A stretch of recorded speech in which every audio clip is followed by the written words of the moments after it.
Do you recognize this logo? How about this one? Pretty self-explanatory. How about any of these? Well, of course you do. You see them every day, don't you? Now, I'm going to show you some things that you should have seen.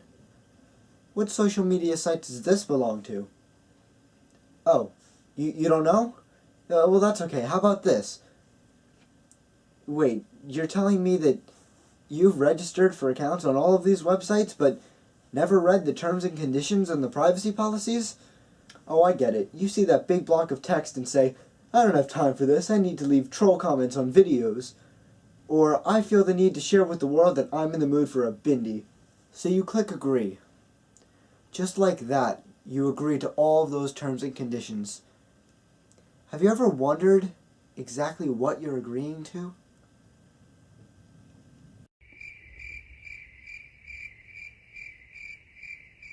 Okay, to be fair, I hadn't either. But then I watched the documentary Terms and Conditions May Apply. It opened my mind. How much information am I really putting out there? And who's seeing it? It's like reading a contract before you sign it, something you should definitely do. Who knows what consequences you could face if there's something in the fine print that you don't want to agree to? You guys! You gotta help me! These business casual G-men are trying to kidnap me! What? It's crazy, dude! They're saying it's because I agreed to the latest terms and conditions on iTunes! Why? What did the terms and conditions for the last update say? I don't know! I didn't read them! You didn't read them? Who the hell reads that entire thing every time it pops up? I do. I think everyone agrees that they're not the most fun things to read. No one has read the terms and conditions. No one in the world. No one. Even the lawyers who wrote it like this.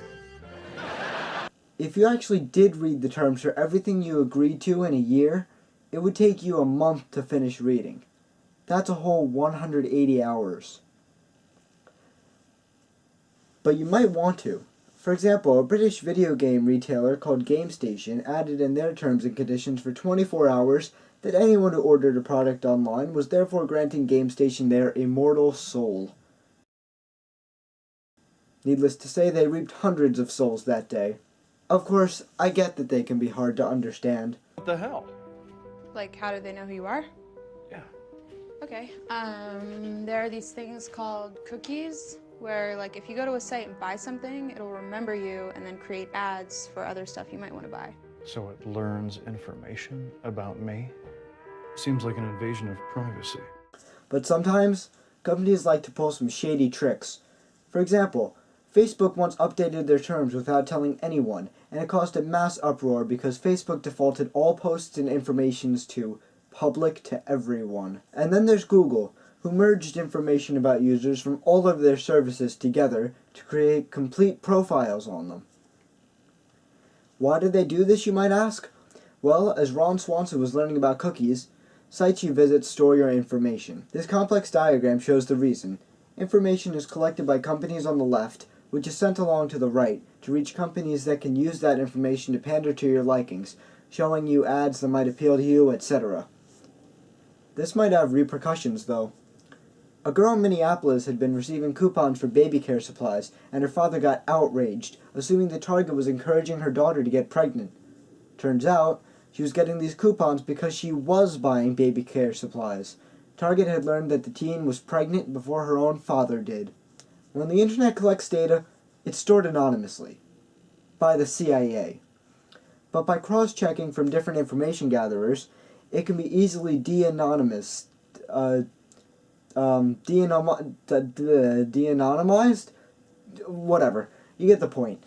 For example, it had been deduced that a man had Googled vulgar things like how to kill your wife and decapitated people, and the worst one yet, steak and cheese. After finding this man's address with all of that data, the interviewers of the documentary went to his house and asked why he had Googled all of these things. Turns out, he's a writer for the TV show Cold Case, a crime show that often deals with murders. And, apparently, steak and cheese. Another example of collected information being misconstrued is someone who tweeted this.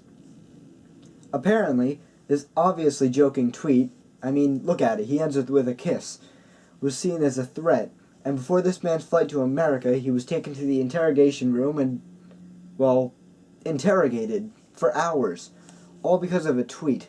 What else is this information used for? Well, it's claiming to usually prevent bad things from happening. Statistics show that the Obama administration has filed more felony charges against government whistleblowers than all other presidencies combined, with the help of the surveillance of journalists.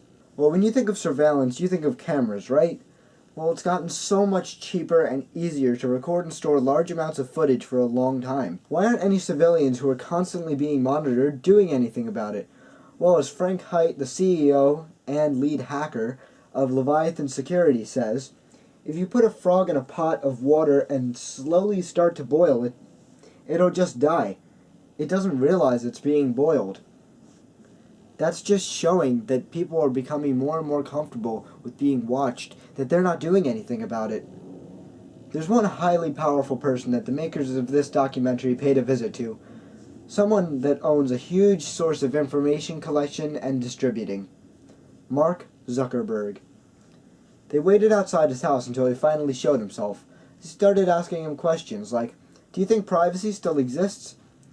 When he asked to stop being recorded. Can you please not? He said. So they shut the camera off. But he didn't know that one of the interviewers had a camera in his glasses, and that camera caught a glimpse of Zuckerberg smiling.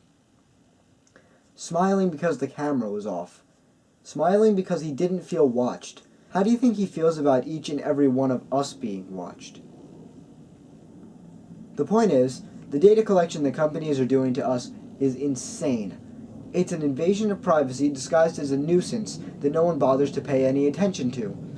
We need to do something about this.